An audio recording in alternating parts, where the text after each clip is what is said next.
The key shared goal that we have as senior living communities and as technology providers is really to provide the best care possible to seniors.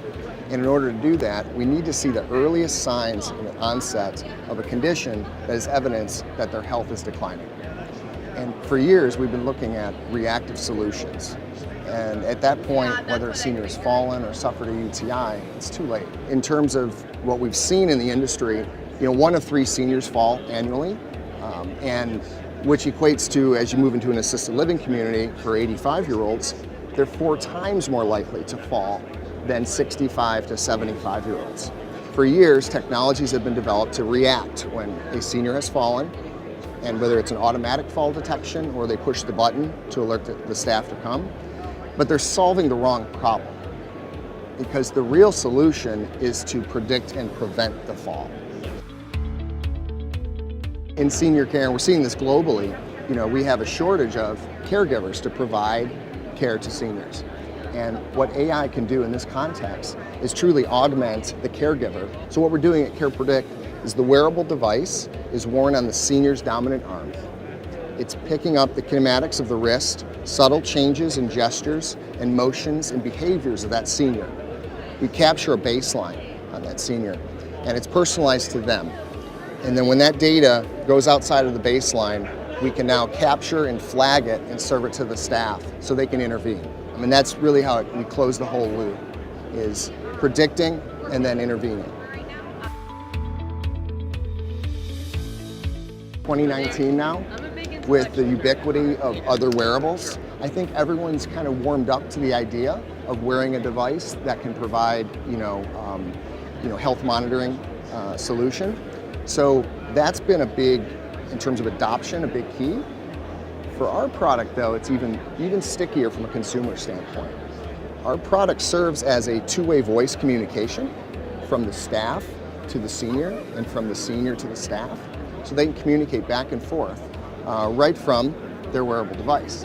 We've also integrated it with antennas and RFID coils for access into doors, so it communicates to connected doors now. Our residents actually jokingly call our product the magic bracelet, because they put the product on, they open their doors, they don't have to carry a key around, it is their key fob.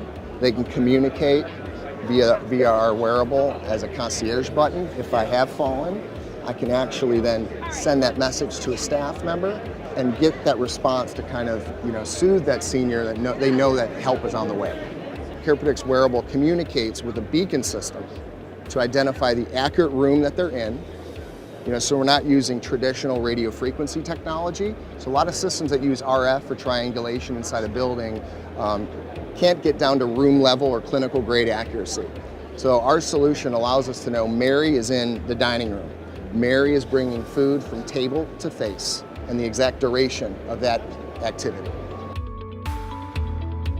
Seniors are actually getting tremendous benefit from the product, and we're getting increased lengths of stay in the assisted living communities that we're installed in. We've been increasing the lengths of stay on average by 4 months, which has been incredible, and also the staff's responsiveness. So the staff wear our product as well. So in the context of an assisted living community, we know where everybody is at all times, and whenever they need to coordinate care, they know where the other caregivers are.